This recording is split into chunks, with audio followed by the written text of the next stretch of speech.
Next moderator, Billboard's Tetris Kelly.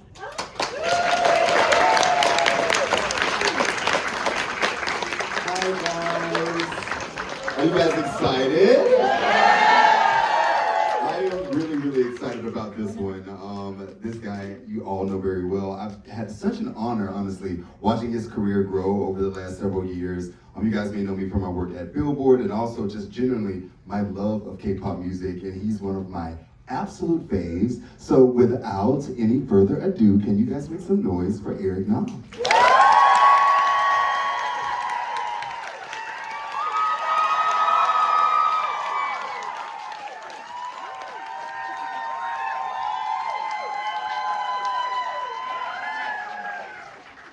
Hi.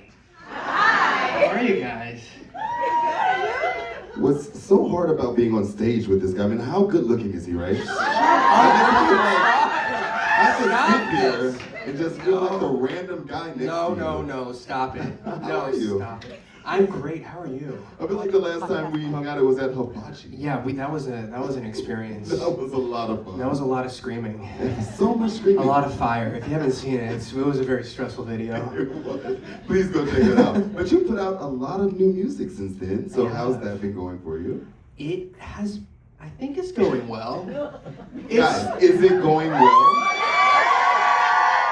Thank you. No, I mean, I think, it's been a long time since I put out like brand new music. I was thinking, I think the last album was 2023. So it's been like 2.5, 3 years since we put out new stuff. And I think a lot has changed in the industry and how people consume music and how music is discovered. And so getting my head wrapped around that has been a challenge, but we're figuring it out. So that's why I was like, I think it's going okay, but it's been different. Well, you talk about just the last 2 or 3 years since your last album, but for everybody in this room, obviously is a big fan of you, but for somebody that's in this room that might not know you, tell me a little bit about your journey. We've talked about it before, but I find it so interesting, like where you started and how you ended up here today. Are we going back or back? Let's go back. I back. want to go all the way back to birth. Well, y'all, I was born in Atlanta. I was born at Georgia Southern Baptist Hospital in Atlanta, Georgia. My favorite part about it. And I somehow ended up in Boston, going to Boston College, and I was going to be a consultant at Deloitte doing strategy. And then I became a K-pop star. It's such a good story. Yeah, so that was, I became a singer in Korea a decent time ago. And I guess we've been in it for like 15 years, which is crazy. And then I went indie in 2021, maybe. So it's been like a 5-year indie journey, and then like a good 10 years in the system. But yeah, it's been a lot of constant changes and adapting, but also learning and wanting to be better at creating music and stories and storytelling. Obviously, music is always the core, but these days also through digital content and acting and podcasting and all these different types of things. And so I think we live in a time and a day and an era where we kind of have to do everything, which is a lot for artists. Doing everything, I think obviously going from like the label side to the indie side had been a big change for you. So what would you say is the most rewarding part of at least having that control to do everything? I think definitely being independent, you do have control over the type of music and what you want to put out and how you want it to be put out. I think it's always like the grass is greener. I think I've never been at a major US label, and I've always just been curious, like, I wonder what it's like to play that game, because I think the finances might look a little bit different and how things are pushed and rolled out. Whereas on the indie side, it's really like every day you get up and it's an indie grind of like, what are we gonna do on a daily basis to make sure that we're getting things closer to the end zone. And it's like a very, very lean team. And honestly, that's why I truly appreciate like the wonderful people who are here, the fans that have listened or have newly discovered or have been longtime listeners, because I know that like my heart is like, I want to give more I want to do more, and I think there are a lot of artists who have the means to do, we're gonna do like all these YouTube series and be at all these things and have fan clubs and fan events and I would love to, but as an indie artist, it's like really, really hard to do that. So that's why I genuinely appreciate moments like this where I can sit with you guys and sit face to face and have these types of conversations. Yeah, because you have to think about, creating the music and then also being involved in all those like things you said, the fan events and all. I think I'm sure it's pretty exhausting, but what would you say is the one thing that you look forward to it as being a pop star that's not the recording or performance? It's this, 100%. It's performing. It's being on stage. It is going on tour. It is singing with fans and people who like my music and the stuff that I do. I think that's, every day I'm always like, why am I putting myself through this torturous process? And I'm like, oh, right. It's so that I can go sing on stage and sing with these people that I love. And that honestly is what keeps me going on a daily basis. Well, let's talk about this new music, Confessions of a Lonely Heart, out October 2nd. So let's just start at the title, Mr. Lonely over there. When did you decide that's what you were going to name the project? It might have been like maybe a year ago. I had started writing this project December of 2024, which is a while ago. And I went through all these different things, like, oh, what do I want to say? What do I want to talk about? What are the themes that we want to write around? And this is gonna sound crazy. There was like a moment where I was like, it's gonna be everything about texture. I was like, and now looking, I was like, why? But there was a moment where I was like really hooked on like what it feels like to touch something, to touch someone, to touch, like, I'm a very tactile person in that way. And I was like, I wonder what it would look like. What are the fun things we could do visually and sonically? Like, what would it feel like to hear something squish in your ear during a song? I don't know. It went weird. We're not gonna do this. 2 years later. And then, but somewhere along the way, I think what I realized is a lot of the themes that we kept writing about was about loneliness. And I think loneliness is something that everybody can relate to. Everybody has an experience with loneliness. Maybe you're lonely now, maybe you've been really lonely before, but that is something that everybody understands. And I also think that in a time where we are so connected through social media and the internet, I think we feel perhaps more lonely than we've ever felt before, because so much of what we see is completely fake and fabricated and not what real life is actually like. And so I think that's why we see such a resurgence of people wanting to do things in real life, wanting to go join a run club. I hate running, but I'm about to join a run club. It's just like, I'm like, what are we doing? Like, I love this for us, but like, it's, community is like such an important thing. And I think, with that as a basis and then like going narrow into like, okay, everybody feels a little bit lonely. When and where and how do I feel lonely, and how do I translate that into song? And I think it's, because the other thing is I spend so much time alone. Like I travel a lot, like too much. Like I've been to Korea 9 times this year. That's 9 separate trips. I'm looking at like 13 or 14 trips to Korea by the end of this year. I mean, your mileage looks good. It's crazy, but like it doesn't matter when you don't have time to use it. But that's just Korea. Like that's also, and then I do LA, I do New York, I do Atlanta, and then I do like Europe. And so because of that, most of the time it's just me by myself, just like jumping in between cities to do press or do shoots or do whatever. And that's what I've become accustomed to. But in doing so, I found myself like just alone, like all the time. And people look at it and they're like, oh, but you have all these movies and all these TV shows. And I was like, yeah, but I'm like literally alone. Like physically, I'm alone. And it made me like it made me sad, to be honest. Like I was like, I don't have anybody next to me. Like my brother doesn't work with me anymore. So it's like a very lonely experience to be doing really cool things that I'm so blessed and privileged to be doing, but not having people that understand the thrills, but also the really hard times of that. And so we kind of started to dig into that a little bit more, and then tying that to love and romance and relationships and friendships and family. And so this is the longest answer ever. That is how I'm lonely, can you tell? That is how we started to build the album. And I think there's a stigma, or like there's a stigma around saying like I'm a lonely person, you know. But I think being able to say like I am lonely, these are confessions, these are the thoughts that I have, is perhaps one of the most normal things that we can do as human beings, and that's how we put the album together.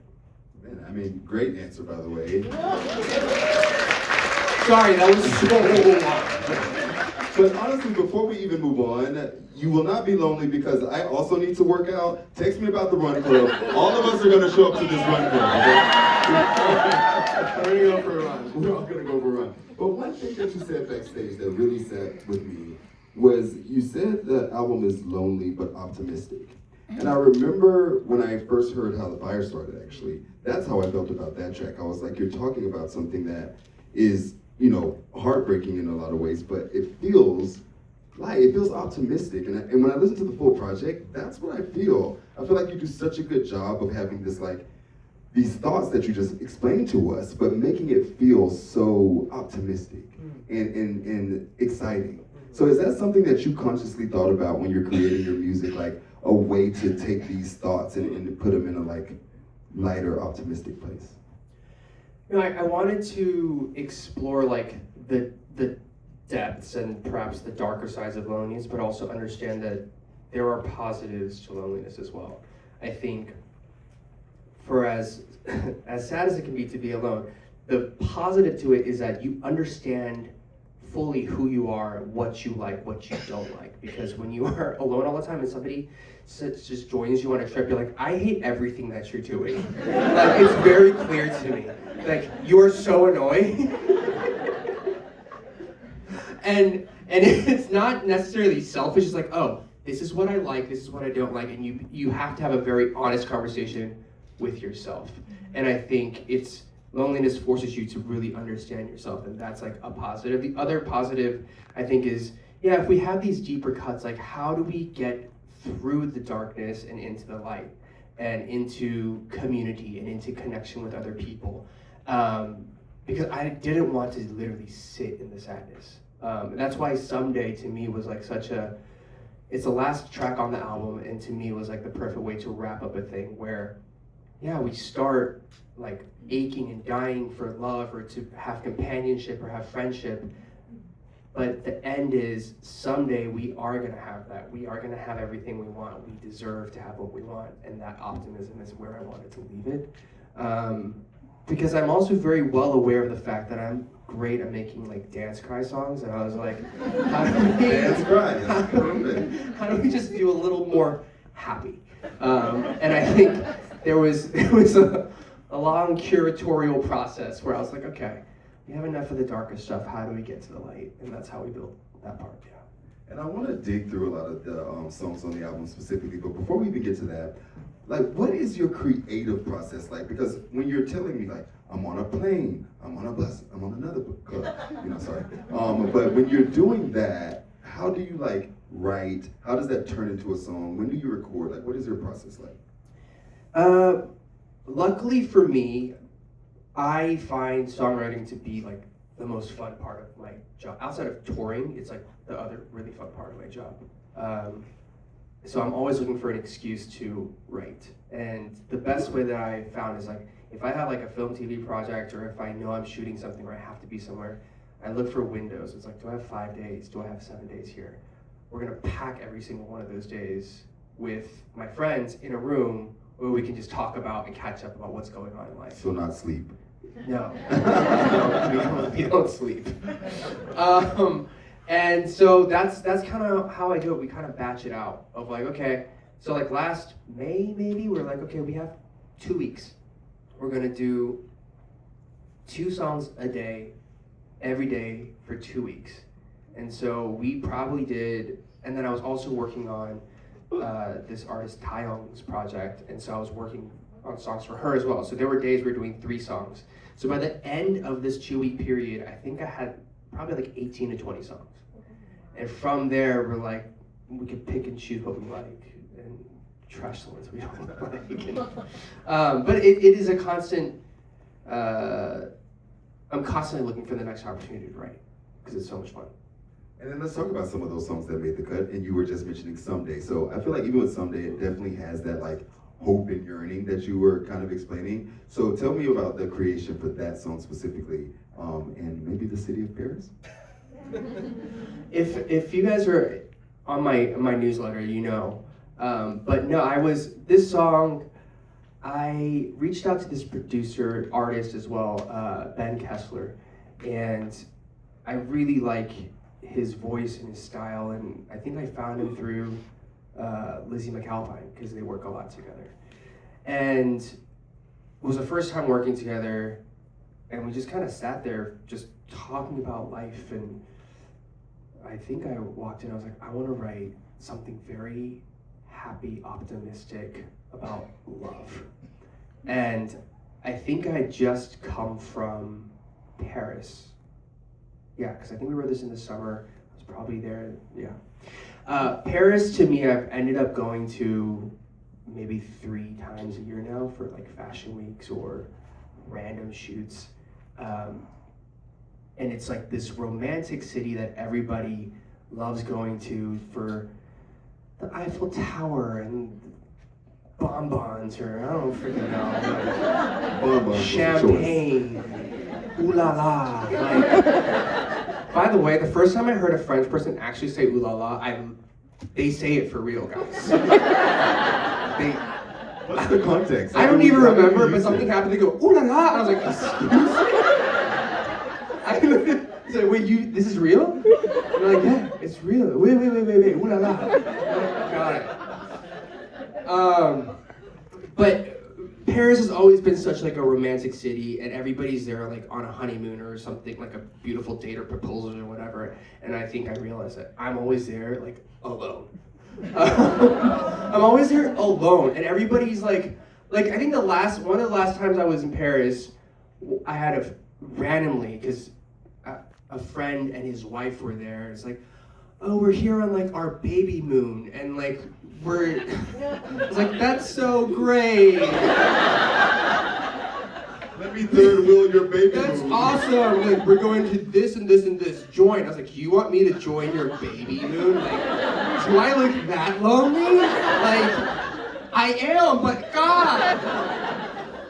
But that's what always inevitably happens to me in Paris. I always meet up with people who are in like beautiful relationships, and I'm always like, I'm here for work, and I'm like alone in this hotel, and I'm really sad. So I was like, okay, Paris is this romantic thing. How do I build Paris to be this romantic place for myself? And that's where it started. And there's like images of people like dancing on the street at night, like having wine, and like some random dude busking, and people are dancing next to that, and like under the Eiffel Tower with the moon, people are walking, and all these romantic images. And I was like, oh, one day, someday, I will have that as well. And that's kind of where it started. Yay. Ooh la la! That's the context you can use in it. Okay, I'm gonna start ooh la laing all the time. I even imagine like Pepe Le Pew. Like, ooh la la.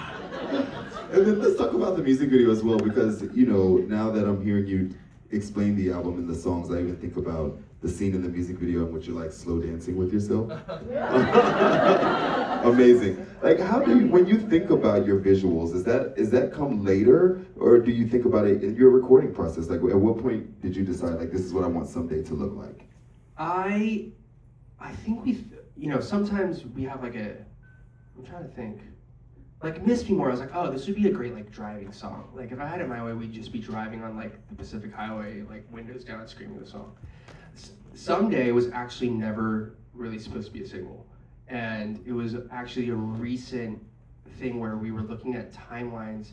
Long story short, because of the film TV aspect of my life, things are constantly moving. And because of that, like, we're like, oh, we have to push the album, or we have to pull the tour, or like, it's always this Tetrising. No, this Tetrising of my life.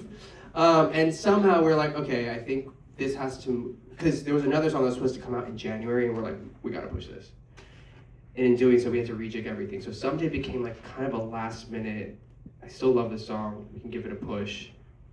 And then I was happened to be in Paris. Just happened to be in that city. You guys, I know I sound like the most obnoxious mother father ever, right? Like I know and I hate myself, but this is just the way that I live my life. It's lonely though. No, It's so lonely. Like to Korea, to Paris, by myself. Let me tell you what happened. Okay, before I get to your visual question, here's another little. So they're like, hey, can you come to Greece to speak on this mental health thing? I was like, sure, I'll come to this. They're gonna pay for your flight to come out. Okay, what part of Greece? In Athens. I'd never been. I was like, great, I have an excuse to go to Athens and explore it by myself. So I get to Athens, I'm off the whirlwind of AAPI month, which is our Super Bowl as Asian people. And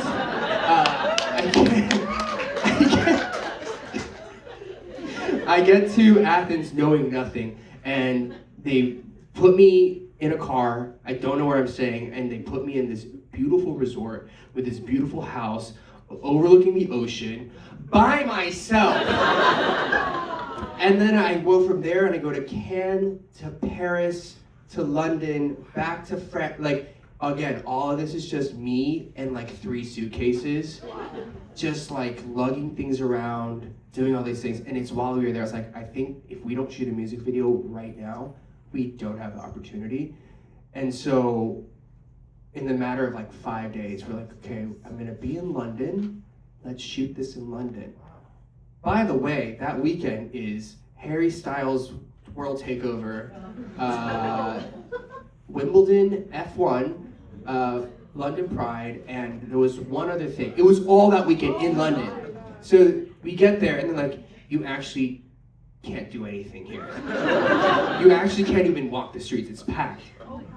So we last minute get in a car to a town called Bath. I don't know what that is. You guys are like, oh yeah, Bath. Never heard of it. I just get in a car. The bougie ones? Yeah. Look who's bougie now. You don't know about Bath? You go to Bath. So we go to Bath. And they're like, we're just gonna shoot in the streets of Bath. And that's literally what we did. And then I was like, what am I gonna do to make things real? Let me slow dance by myself. And that's how it came together. That was, again, the longest answer to a simple question. But no, I did not think of the visuals before we started Someday. Because it happened within 5 days of you deciding Truly. to do it. And also, if I had a we would have done it in Paris. But Paris was also just like, it was a heat stroke. It was so hot. We're like, we can't do it. No, and I do appreciate your answers, by the way, because I think so often I'm having to pull teeth. So thank you. You're welcome. I've been in your shoes. I've many a times been in your shoes. Real recognize the real right now. Look, there's nothing worse than having an interviewee who's just like, I don't want to be here. I'm like, you think I want to ask you these questions about your project that you don't want to talk about? What do you mean? They don't want to talk about their projects here. It's crazy. Let's talk about Miss You More. I also like the visual for that because you had so much fun in the Miss You More visual. So I actually thought about you karaokeing at Gold Gala. That's what it made me think about because you guys had that karaoke scene in the music video. So I wanted to know, do you actually love karaoke? Is this something I'm learning about you? I do not love karaoke. I know it's like blasphemous as an Asian to say that out loud. I don't dislike karaoke, it's just, it really has to be the right group of people. Like, I need to go with people who are like ready to get freaky deaky. Like, if you're ready to be unhinged, we can go karaoke. If we're gonna stand there and just sing Aladdin, A Whole New World, we cannot go karaoke. You can do that with your parents. I don't want to be there for that. That is the line in the sand. Also, I know some people are like, I'm a really bad singer, I don't want to go karaoke. Thank you for having self-awareness, because I will do one song with you. I will do maybe two, but if you are really bad, it hurts. Not just me, most people there. So let's be mindful and do it. It's a community project.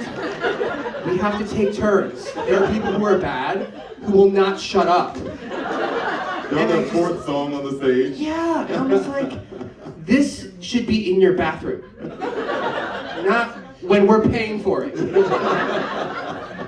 Sorry. I just said karaoke and all of that happened. I think I need a podcast. Yes, let's do the Eric Nam podcast. But back to Miss Me More. What was that offering that you knew had to come from this album after How the Father Fire? So, here's the thing. I would love to say that everything was so well thought and put together in terms of the context of this rollout. Originally, we had put together a short film and everything was going to tie into each other. But life happens. Traders, we did not know would explode in the way that it did. And all the timing of everything just kept getting pushed back. So when it came to Miss Me More and Psycho and a few other songs that we have content for, it was kind of like a, hey, we just have to shoot something. And so we originally, in the context of the short film, everything made sense. Now everything's just kind of like, it's a visual, which is disappointing, but it's still, to me, I think it's fun and it looks good and it's a fun project. I guess I'll leave it there. And I should have practiced that response. We're gonna redo that. It's great. But you did just bring up a song that I absolutely love, which is Psycho. It is so good, you guys. Thank you. And it feels like big to me, Yeah. like the instrumentation and the creation behind it. So, but it's also the lyrics. Here, the lyrics to Psycho. One of my favorites is "You love my crazy eyes."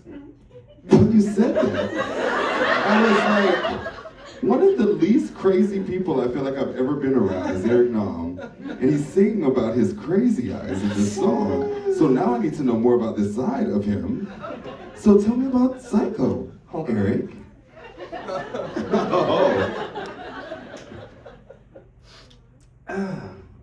So, Psycho is really it's a Psycho song, and I don't think I've been in love or infatuated with somebody to the point that I am crazy or that I lose my, forgive my French, that I lose it, okay? But I've always been curious and I've always wanted to, you know? I think I'm very practical and rational in many ways, that I don't let myself get swayed by other people too much. But there's a part of me that wants to fully let go and like be completely uninhibited. Is that a word? Uninhibited. Uninhibited. God, SATs. Uninhibited in loving someone. And I think Psycho to me is like, this is what I want. This is how I want to love. This is what I desire in finding love. Until you get it, Eric. I don't think you want Psycho. It seems very romantic in the way you're describing it. I know. Okay, let me say two things. I want it, but I don't want it. I want to be the crazy one. That's how I should say it. I've had crazy people in my life, like truly truly unhinged crazy people, and I get like shivers when I think about them. And that's why I was able to write this song. Because I was like, oh, that was so crazy. And it was awful for me. But now I want to understand, and I understand like why that came about. The passion, you want to The understand passion. In a non-toxic, safe way. In a BPA-free type of way. That's what I want to experience. So, see, this is psycho. See, this is pretty psycho. This is very meta, but it is psycho, and it is what it is. And so, in doing so, we put together what I think is probably one of the most fun music videos that we've ever done. Sonically, you know, you've heard the project, right? Like, sonically, in exploring this album, there's a little bit of like country-ish, there's some pop, there's some ballads, there's a lot of like 80s type of instrumentation, and I think Psycho half as much and Reverie kind of were really playing in that world. And I just wanted to explore what it sounded like if I were to transport myself to the late 80s and try to be a rock star. Not psycho, but psycho, you know. Well, look at you guiding this conversation because I was going to talk about Reverie next. So thank you. We're killing it, Aaron. It's like I want to talk about it or something. No, but Reverie, again, I'm saying this about all the songs, but another great one on the album. I got to talk about these lyrics though. You might be the one, you might be a psychopath. Wait, I'm not done. If you're gonna kill me forever. So, in a sweet way. With your love. Not an actual physical murder, guys. Murder is bad. Murder. So you have to talk to me about Reverie. And like, where was the inspiration for this track, and how do you like lock into that world? So, Reverie and Psycho were both written by the same team. Me, Boy Matthews, and Pom Pom. And I think we were just kind of in that world. And it did cross my mind. I was like, maybe we shouldn't say psychopath in a song that follows a song called Psycho. But then we're like, meh. Like, what do you say? It might be a ooh la la. Like, sociopath sounds too weird. Maybe maniac, I don't know, psychopath just rolls off the tongue, and so we kept it. But it's a continuation of the thought of Psycho. Is just like, I'm just infatuated with you. Like, I love you so much. And to me, Reverie, it is a dream-like state. It's being entranced by someone, and being lost in their love and everything that they are. Kind of, you know, I think you lose a sense of self, but it's a point of elation and like a high. And that's kind of what the song is about. So yeah, the first two songs are really about wanting to be or being madly, deeply, psychotically in love. And that's how I kind of tie it together. And I was like trying to play with the placement, but sonically it just felt like it had to continue in that world, at least for those two songs to be connected. And let's jump a little bit later in the album, Sober Up. Another really, really great song. What was the inspiration behind that one as far as like, again, knowing you don't seem like the craziest partier ever. But in this song... Oh, Tetris. But in this song, you're talking about like the thoughts that you get when you're drunk.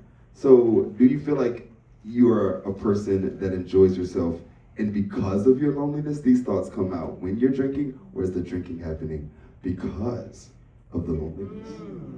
I feel like Oprah when she says, were you silenced or silenced?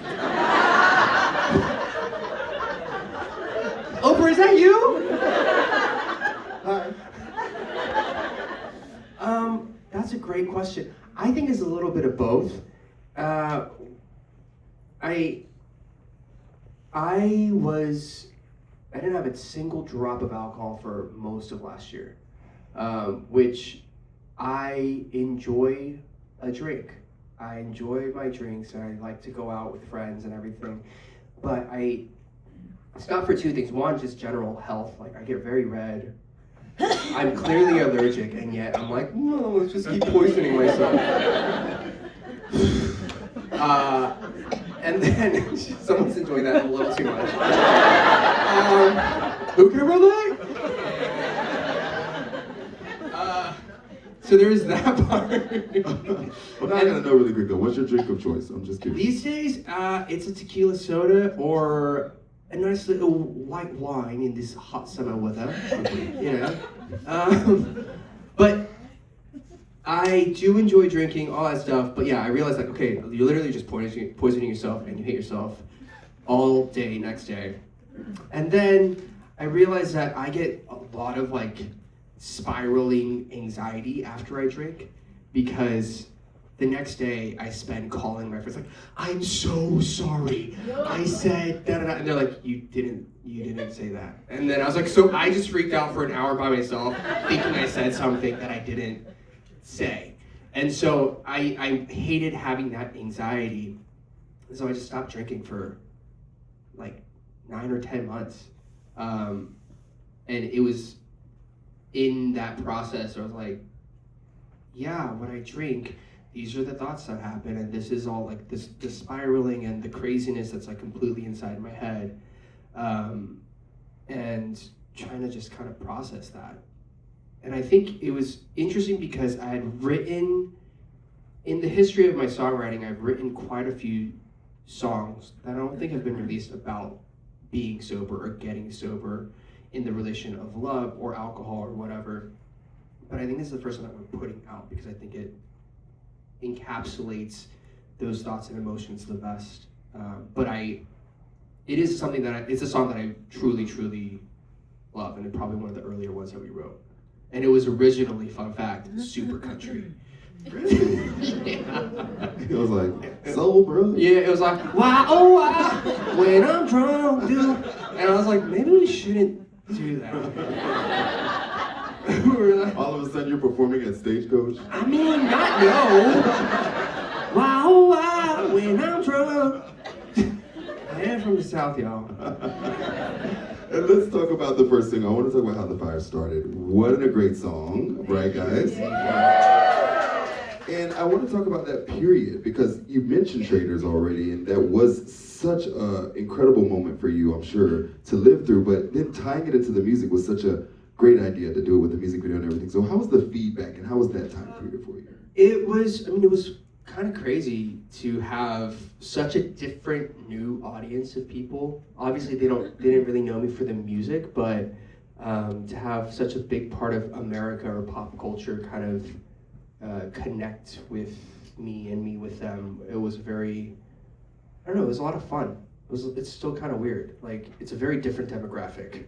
Like, it's a very different demographic. I've never had so many finance bros in New York stop me with like a Patagonia jacket and be like, bro, my girlfriend and I love you.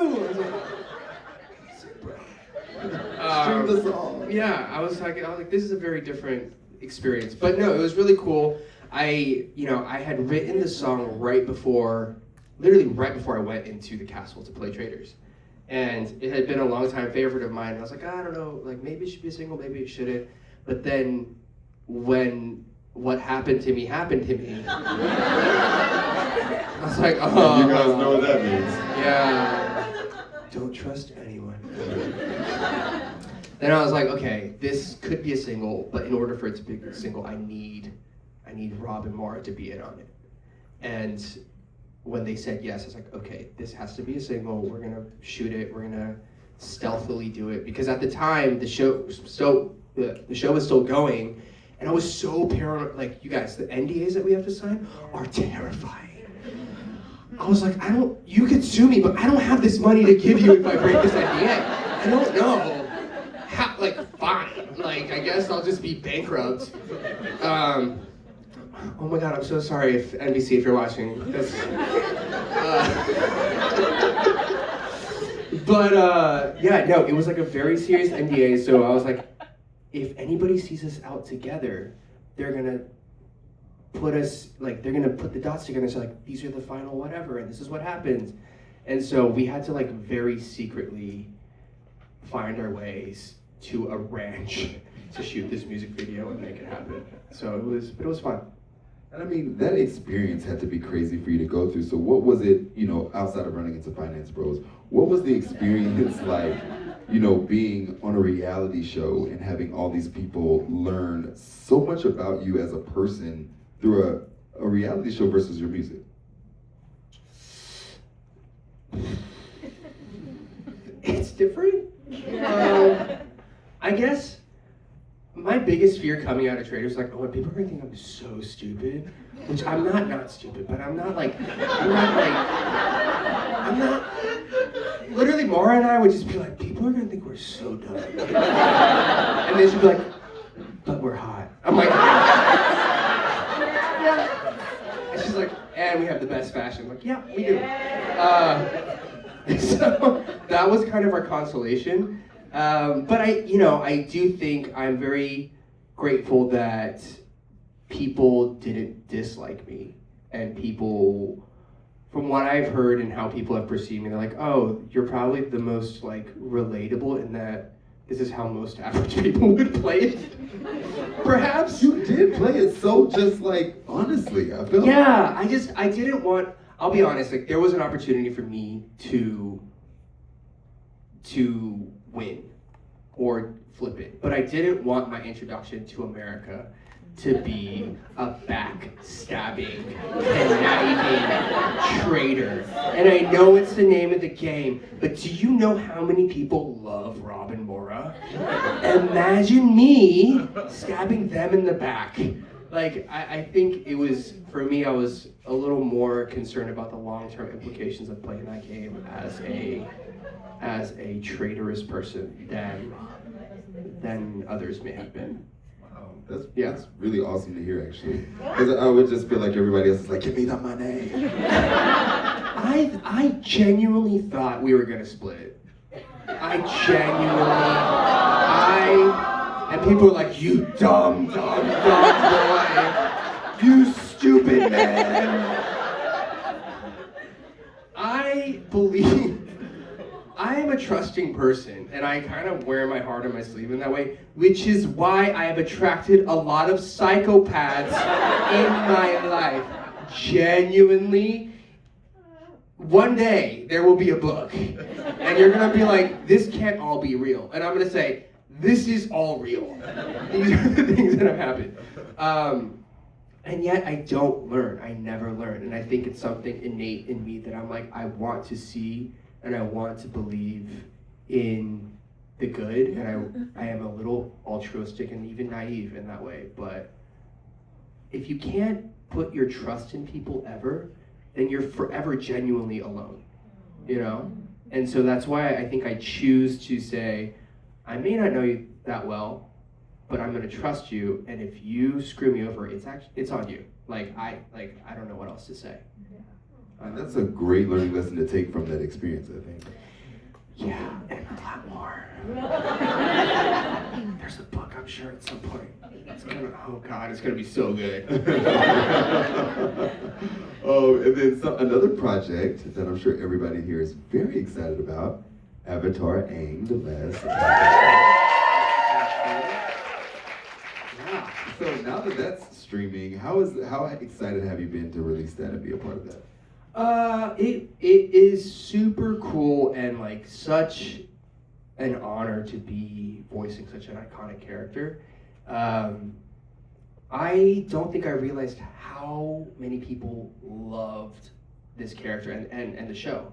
I had always like kind of known about it, but when I looked into it, I was like, oh my God, like this is massive. And to have gone through like a grueling audition process and to land it through work and through like proving myself was like a very encouraging point in my burgeoning young little nascent baby bird acting career.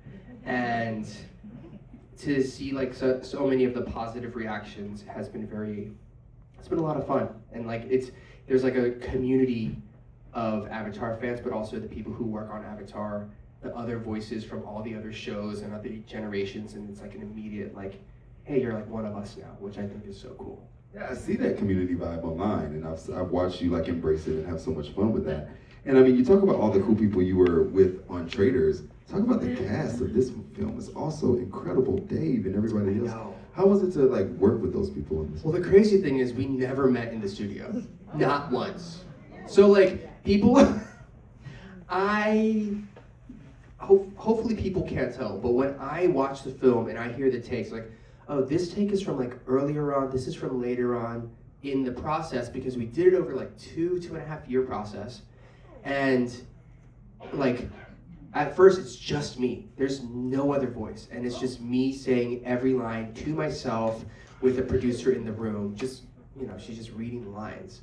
And then you hear when suddenly Dave's voice enters, like, is that Dave? And then it's like, okay, we're gonna do this reading for Avatar, I think Roku or Xi'an, I don't remember exactly, but then it's like, is that Kiwi Kwan? Like I suddenly start to get other people's voices, and that's when I can start turning on like, oh, this is how I think it should react. But it was a very like diced up kind of process to go through. But Dave and I met for the first time at Comic-Con. Yeah. That's crazy. That was like 2 weeks ago. Yeah. Yeah. I have not seen Steven Yeun in the context of his film at all. We saw each other, I think at Gold Gala maybe 2 years ago. He's like, we're doing a thing. I was like, I know, nobody knows. I can't even talk about it. You're so good about your NDAs. I'm so scared. I am constantly scared. I'm telling you. We're working on this movie, nobody can. Yeah. I'm sure as a fan, people are like, he's always whispering. What is going on about? There's secrets all the time, just like things I can't say. And now, do you think you would have been born a bender or not bender? I would have definitely, I think I could have been a great earthbender. Because, have you seen Toph? She throws things constantly, and I think she's great. I would have, airbending is, you know, I am Aang, so I have to airbend, but if I could pick any other, it would have been earthbending, I think. Yeah, because I mean, it's like blood bending is an evolutionary of water bending. So yeah. where can we go next? What's some bending that we can explore? Oh God.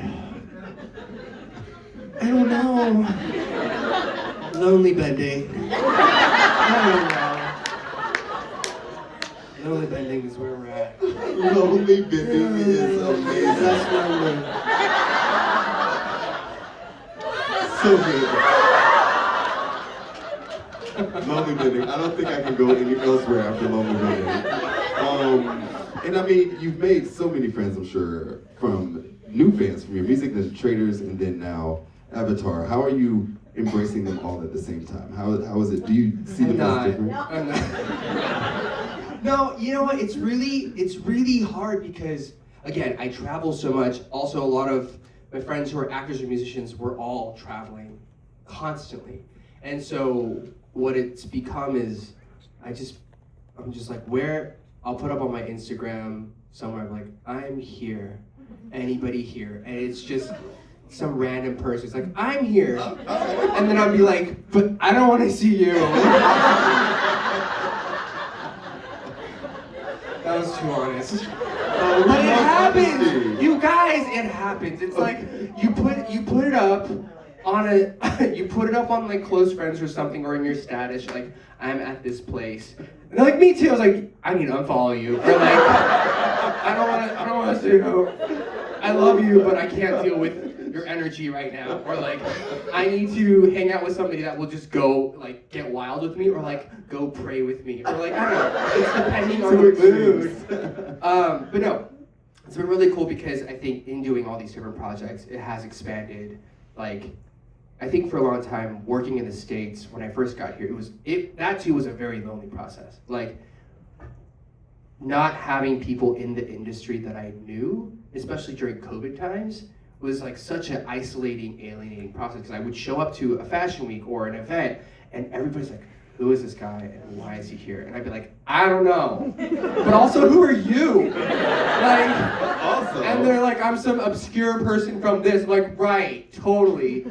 But it's like this constant like awkward dancing around it. Whereas now, because of traders or because of Avatar or because of whatever other things that I do, it gives me many more touch points to people. So it's become a lot easier to make friends and stay connected with people and to appreciate their art or their work as well. So it has genuinely been really, really fun. well, I do have to let you sing at some point, but before we do, let's take some questions from these fans that we got. So we're gonna start with this one. With a couple of minutes here, we're gonna reset the stage. So we'll see you guys in a little bit. See you in a second. Here, hi.